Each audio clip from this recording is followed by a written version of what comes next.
Rimouski en compagnie d'une amie. Elle était à Rimouski en compagnie d'une amie. Il était convenu qu'ils dormaient les deux chez Harold Lebel. La première nuit, ça se passe bien, rien à reprocher. La deuxième nuit, c'est là que les choses vont se corser. L'ami qui est avec eux décide aux alentours de minuit d'aller se coucher. Ils avaient consommé 2-3 verres d'alcool, 2-3 gin tonic. Et donc, c'est à ce moment-là que la conversation devient plus personnelle. Harold Lebel l'aurait embrassée. À ce moment-là, elle affirme qu'elle a pris un pas de recul et là, il a tenté d'argumenter avec elle. Elle dit, est-ce qu'on peut en parler? Reste avec moi. Finalement, elle se réfugie à l'intérieur de la salle de bain. À ce moment-là, Harold Lebel aurait cogné à la porte, elle était insistante pour continuer la conversation. Elle dit qu'elle tremblait comme une feuille. Finalement, il se tasse, il va ailleurs dans la pièce, dans l'appartement, et elle décide, elle prend sa douche. En sortant de la douche, elle décide d'aller se coucher dans le lit d'amis, qui est un lit escamotable qui se trouvait là, dans l'aire commune dans le salon. À ce moment-là, Harold Lebel serait venu la voir et lui aurait demandé « Est-ce que je peux au moins me coucher à côté de toi? » Ce à quoi elle a répondu « OK ».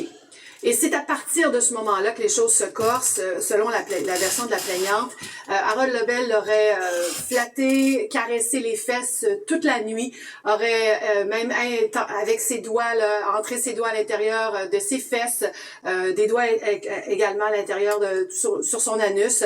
Alors selon elle, ça a duré toute la nuit. Elle n'a pas fermé l'œil de la nuit de cette soirée. Le lendemain matin, ils se réveillent les deux. Ils se réveillent. L'autre ami vient les rejoindre.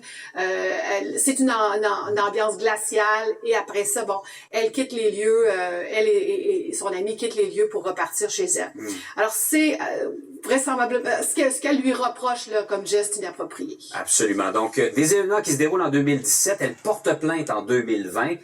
Est-ce que le contre-interrogatoire a été serré, a été sévère envers elle? Oui, ça a été passablement serré, 2 heures de temps de contre-interrogatoire.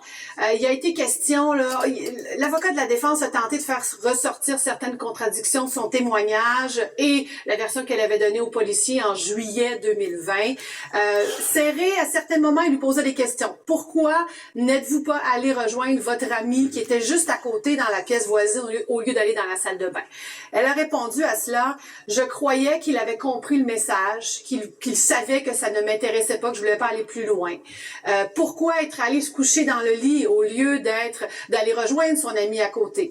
Pourquoi avoir répondu OK lors de sa demande? Alors, selon elle, ce qu'elle a répondu à l'avocat de la défense, c'est que elle ne voulait pas faire de vagues, elle ne voulait pas perdre son amitié. Parce que ça, Jean-François, je vous le mentionne, ils étaient amis, ils se connaissaient. D'ailleurs, elle fait référence à l'accusé